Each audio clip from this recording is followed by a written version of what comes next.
বন্ধুরা এখানে মেয়েটি যেতে লাগলে ছেলেটি তার পিছু করে নেয় এবং মেয়েটি চলে আসলে ছেলেটিকে একটি চড় মেরে বলে, কতবার বলেছি তুমি আমার পিছু করবে না, আমি কতবার বলেছি, তুমি কি তো একবার কথা বললে বুঝতে পারো না। ছেলেটি তখন বলে, আমি তোমাকে পছন্দ করি। মেয়েটি তখন, ওকে সবাই পছন্দ করে, তা বলে কি আমি সবাইকে হ্যাঁ বলে দেবো?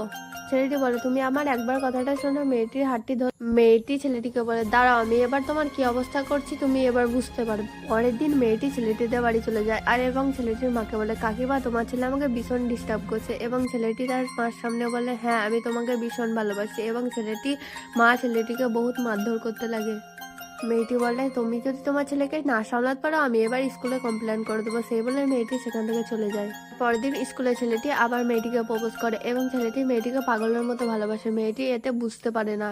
ছেলেটি স্কুল থেকে বাড়ি আসার সময় দেখে তার বোন বসে আছে এবং তার বোনকে বলে, তুই কি হয়েছে, তুই এখানে বসে আছিস কেন? তখন মেয়েটি, তোর জন্য মা পুরো ডিপ্রেশনে চলে গেছে। ছেলেটি একথা শুনে তার মায়ের কাছে ছুটে আসে আর তার মায়ের মাথায় দিব্যি খেয়ে বলে, আমি আর ওই মেয়ের পেছনে কোনোদিন ঘুরবো বলে তার মাকে জড়িয়ে ধরে নেয় আর কান্না করতে লাগে। তারপরে ছেলেটি ভালোবেসে তার মাকে ভাত খাইয়ে দেয়। এরপরে মেয়েটি রিয়েলাইজ করে মেয়েটিকে ছেলেটি সত্যি খুব ভালোবাসে। তারপরে ছেলেটির জন্য মেয়েটি দেখা করতে যায় এবং ছেলেটিকে বলে, তুমি আমার আর পিছু করছো না কেন? ছেলেটি তখন বলে, আর আমি তোমার পেছনে ঘুরতে পারবো না। তখন বলে, না আমি আমার মাকে প্রমিস করেছি আমি তোমার সঙ্গে কোনোদিন কথা বলতে পারবো না। তো বন্ধুরা, স্যাড লাভ স্টোরিটা কেমন লাগলো? ভালো লাগলো এটা সাবস্ক্রাইব করি।